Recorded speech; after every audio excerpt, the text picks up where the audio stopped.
lower your expectations now. It's the first time I've ever spoken after a real life comedian, so I'm terrified. And it's amazing to be in this room with some familiar faces, but so many free speech champions. When I agreed to this event, I didn't realize that I would have resigned my job, and also that I would have put in a bid for the leadership. So, but I decided that I wasn't going to cancel, even though this is not part of any leadership activity. But I didn't want to let you down because I think some things need to be said. And now that I'm not a minister, my speech has changed slightly. So thank you for inviting me to speak today on a subject which is close to my heart. It's a double privilege for me to be among you free speech champions. And we've heard a lot about honesty in politics these last few weeks. Well, I believe, as Andrew said, that there is often a great deal of dishonesty in the debate about free speech. And the first myth you often hear is that there is, in fact, no crisis of free speech in the UK. That people who complain about cancel culture are exaggerating the problem.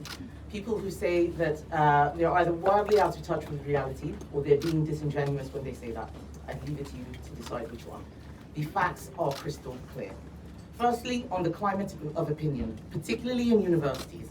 A couple of weeks ago, a national survey of students revealed that 61% wanted restrictions on free speech, up from 37% 6 years ago. Only 17% believed in unlimited free speech. So free speech is no longer something we can take for granted as a commonly shared value. And this shift in attitudes has had some dramatic real-world events.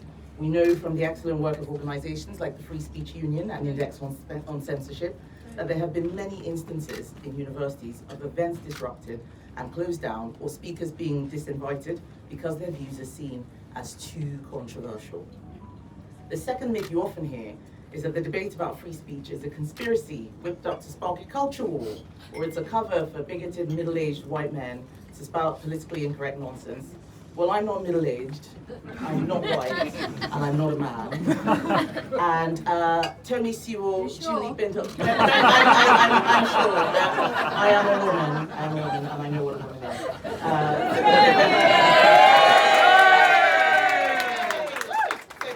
But look at who they've been going after. Tony Sewell, Julie Bindle, J.K. Rowling, Jermaine Greer, or Rosie Duffield.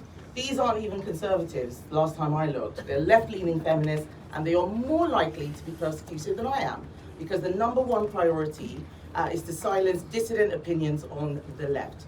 The purpose of the intimidatory mob rule directed at these women has one clear objective: to silence them. And even though I'm on a different part of the political spectrum, I believe that free speech cuts across all shades of politics, and we need to defend each other irrespective of which party we are members of. And the reality is that attacks on free speech usually harm the people who have the least power. They don't control the institutions, which is why they need their voices. They need those tools of persuasion and reason. And I know from personal experience that speaking on subjects like race or LGBT rights can land you in hot water. But as an MP, I'm safer than a lot of people who genuinely fear losing their job. It is my job to stand up for those people who aren't able to stand up for themselves.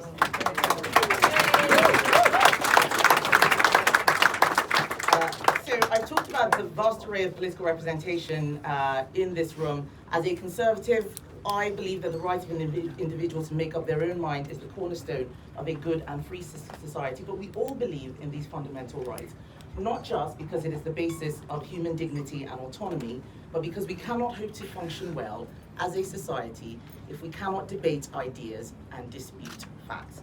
The chilling effect is all too real.